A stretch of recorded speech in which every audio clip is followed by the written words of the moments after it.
On va parler de Millikan. Puis Millikan, lui, il est important parce que c'est lui qui a pris, il a pu déterminer la valeur. Quand on compte les charges, là, le plus 1 le plus 2, c'est plus 1 quoi? C'est plus 2 quoi? Moins 1 quoi? Moins 2 quoi? Il a pu trouver la valeur de la charge élémentaire. OK? Alors, question préliminaire. Existe-t-il dans la nature une unité de charge électrique minimale dont toutes les autres unités sont des multiples pour la charge? Vous allez voir. Et si oui, à quoi correspond cette charge élémentaire? Ça, c'est un monsieur, un Américain, tout le monde, qui s'appelait Robert Millikan, qui a réalisé une expérience en 1910 pour essayer de trouver cette valeur-là, pour imposer l'idée que tout corpuscule chargé porte un nombre entier de charge élémentaire epsilon.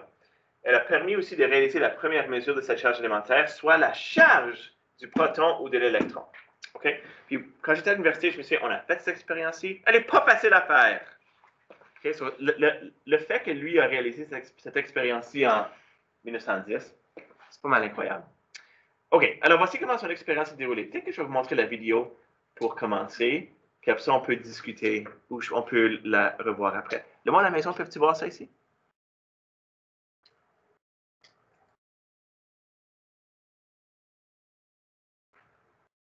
Je peux pas faire. OK, fine. Est-ce que ça roule? Oh! Est-ce que vous pouvez voir des petites particules ici? Là, il y a des petites particules qui tombent dans un petit trou, puis elles sont en train de tomber. Puis là, ben, il est en train de les tirer avec quelque chose. Puis là, en faisant ça, certaines particules vont commencer à ralentir. D'autres particules vont monter, d'autres vont même arrêter. OK?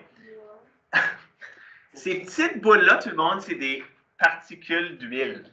OK? Puis ce qu'il est en train de faire, Millikan, c'est qu'il est en train de les tirer avec des rayons X pour les charger. OK? Puis là, les plaques, elles, c'est deux plaques parallèles. OK? Il augmente le voltage. So là, ce qu'il est en train de faire, c'est qu'il est en train d'exercer une force sur les particules. Certaines particules vont ralentir, d'autres vont commencer à monter. La raison pour ça, c'est qu'il est en train de les charger. Cette plaque ici est négative, cette plaque ici est positive. Puis en modifiant la valeur du champ électrique, la force électrique commence à être exercée sur ces particules ici. C'est pas juste la gravité. Parce que quand elles ne sont pas... Je vais revenir. Quand elles ne sont pas chargées, okay, elles sont en train de tomber. La gravité les tire vers le bas. Okay? Quand ils les chargent, par exemple, il y a un champ électrique, certaines d'entre elles, remarquent qu'elles ralentissent ou elles commencent à monter. Parce que lorsqu'elles obtiennent une charge électrique, puis un champ électrique, là, il y a une force électrique qui agit sur les particules. So là, ce qu'il a essayé de faire avec certaines gouttelettes d'huile, c'est qu'il a essayé de les suspendre. So, quand une gouttelette d'huile est suspendue, qu'est-ce qui arrive? Qu'est-ce que vous pouvez me dire? J'ai des charges sur cette particule-là. Donc, vous avez vos charges ici. Il y avait une charge positive en haut. Il y avait une charge négative en bas. Okay? Puis, quand il n'y avait pas de voltage sur ces charges ici, les particules faisaient juste tomber. Mais là, il les charge, ces particules, puis il augmente le voltage. So là, certaines particules commencent à monter. Mais certaines particules, elles, vont être suspendues. Quelles forces vont agir sur cette particule ici, lorsqu'elle est en suspension? OK, gravité vers le bas, oui. S'il n'y avait pas de champ électrique, la particule tomberait. Mais puisqu'il y a un champ électrique, on peut la suspendre. Quelle charge la pousse, ou quelle force la pousse vers le haut? La force électrique, exactement. Alors, tu sais comment dans les problèmes qu'on avait là, les problèmes d'hier, on parlait de particules en équilibre, c'est la même chose qui se produit ici. Oui? Est-ce que ça, c'est comment un lava lamp fonctionne? Sur le lava lamp, si je ne me trompe pas, c'est comme en descendant, n'est-ce pas que lorsque la bulle est au bas, elle se réchauffe. Oh, okay. Puis en se réchauffant, elle prend plus de place, puis là, sa densité devient moins grande, donc elle va monter. Donc quand elle va refroidir, sa densité va devenir un peu plus petite, puis là, elle va commencer à descendre. Ça a tout à faire avec un objet en suspension dans un liquide? Oui. Okay. Je pense. Mais personne ne m'a jamais posé cette question-là. Oui? Il y a plus de charge dans les choses. Dans les? Choses plus chaudes. Non, on ne parle pas de charge après un lava lamp. C'est juste la densité. Il y a plus des charges, like in show or something. Peut-être plus, ça c'est peut-être plus quelque chose de chimique. Comme des particules en mouvement vont dégager de la chaleur lorsqu'il y a un courant électrique, par exemple, mais OK, c'est correct. En tout cas, Millikan, lui, ça c'était son expérience. Okay? Il a chargé des particules, il les a mis entre deux plaques parallèles, il a varié le champ électrique entre les plaques pour immobiliser les particules. En faisant ça, en partant avec la relation que quand une particule est en équilibre, la force électrique et la force gravitationnelle sont égales, il connaissait la valeur du champ gravitationnel terrestre, il connaissait la valeur du champ électrique, d'une façon ou d'une autre, j'oublie comment là, mais il connaissait la masse, il pouvait trouver la charge sur chaque particule. Puis il a remarqué que chaque particule avait une charge qui était un multiple d'une valeur qu'on appelle la charge élémentaire. Puis cette valeur-là correspond à 1,6 fois 10 à la moins 19. OK? À l'époque, il a nommé ça, ou il a choisi l'unité, parce que c'était nouveau, il a choisi l'unité des coulombs. So, vous allez remarquer maintenant que la charge, bien qu'elle peut être mesurée en charge élémentaire, plus 1, plus 2, moins 1, moins 2, on va maintenant introduire la valeur de la charge élémentaire qui est 1,6 fois 10 à la moins 19 coulombs, nommé en honneur d'un autre physicien, Coulomb. Auguste Coulomb, je crois, j'oublie, c'est un français. OK? Dans un coulomb de charge, il y a 6,25 fois 10 à la 18 charges élémentaires. Ça, c'est beaucoup. OK? Ça, c'est beaucoup. Donc, une charge élémentaire n'a pas beaucoup de charge. C'est 10 à la moins 19. D'accord? Je vais voir si j'ai d'autres vidéos que je pourrais vous montrer, puis je mettrai des liens pour ceux à la maison après que j'ai fini avec ça ici. OK? Alors, aujourd'hui, le but là, pour notre analyse mathématique de ces choses ici, c'est pour définir la valeur de la charge, voir à quoi correspond une charge élémentaire, convertir de coulomb en charge élémentaire et vice-versa. OK. Pratiquons-nous là avec nos diagrammes. Une gouttelette chargée négativement, dont la masse est égale à 2 fois 10 à la moins 5 kg, ça c'est immense en passant, est en équilibre entre deux grandes plaques parallèles horizontales. OK, faisons un dessin. On a une charge négative en suspension entre deux plaques. OK. Ça veut dire que FG vers le bas et FE vers le haut doivent être égales. Sur quelle charge est-ce que les plaques doivent avoir? Il y a seulement une configuration de charge qui fonctionne ici. Est-ce que c'est positif en haut, négatif en bas, ou bien positif en bas et négatif en haut? Il faut que ça soit positif en haut, parce que pour que la force électrique soit vers le haut, il faut qu'il y ait positif en haut et négatif en bas. OK? Ça, c'est le genre de raisonnement qu'on doit utiliser. On ne peut pas juste apprendre des choses par cœur, que la force est toujours vers le bas. Il faut être obligé de penser.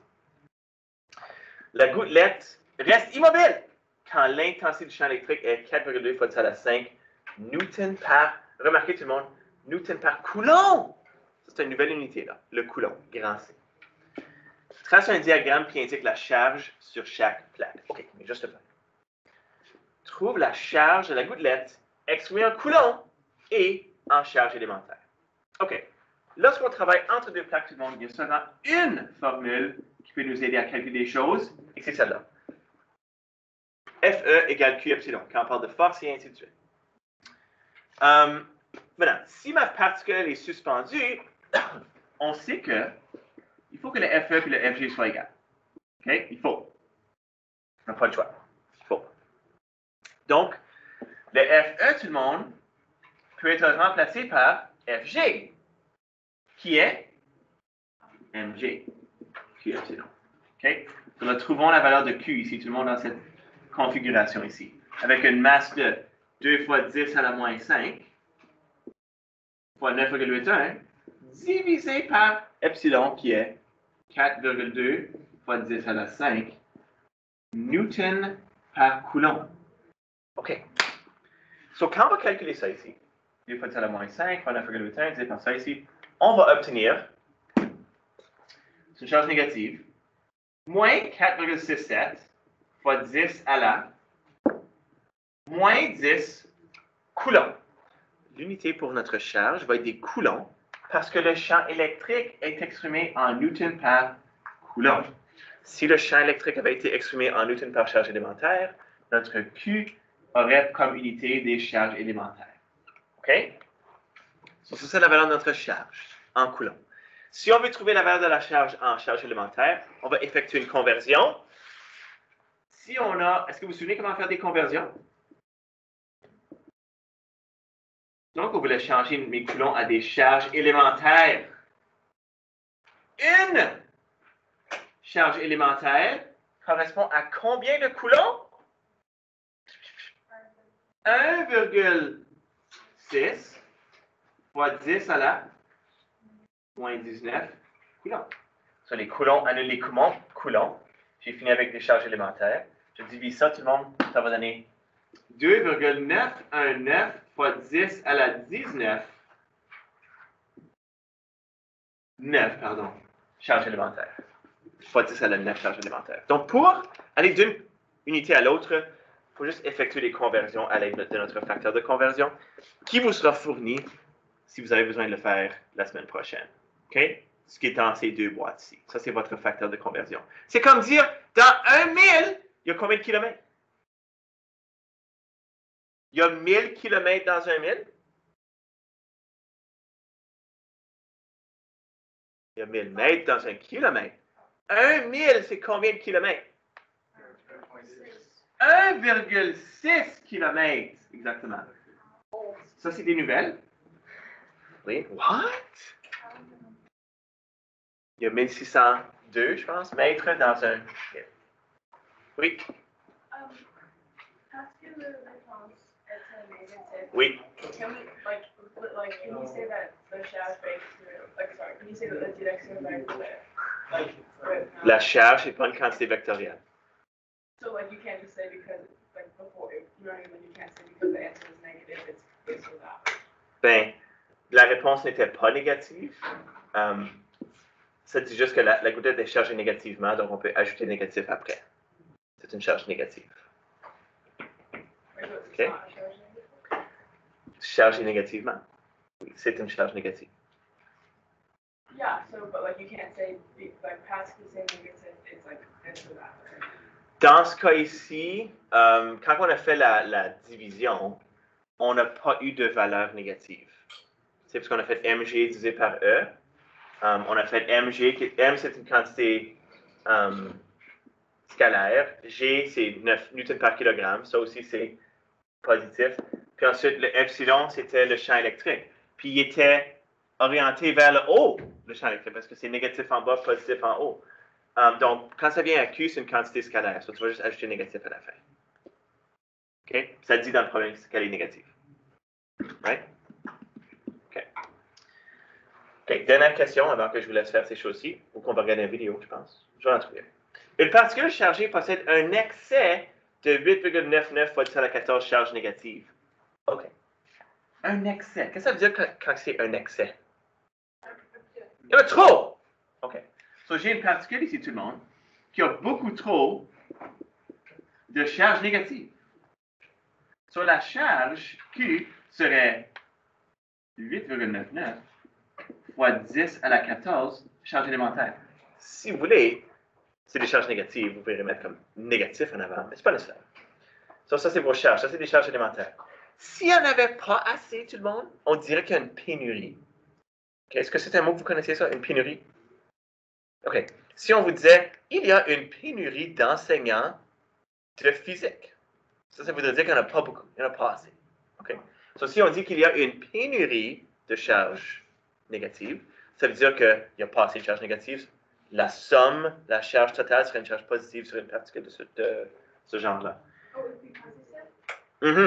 Si tu as une pénurie de charges négatives, la somme des charges serait positive. Quelle est sa charge exprimée en coulomb? OK. En coulomb, tout le monde. C'est quoi mon facteur de conversion? Une charge élémentaire, c'est combien de coulombs? 1,6 fois 10 à la moins 19 coulombs, n'est-ce pas? Annule ça. Ça fait quelque chose comme moins 5. Moins 1,44 fois 10 à la moins 4 coulombs. OK? So, on rentre dans le problème en faisant des conversions, tout le monde, et en parlant d'une situation spécifique où les deux forces de la particule vont toujours être en suspension pour l'expérience du médicament. Donc, votre point de départ peut toujours être FG égale FE. Oui!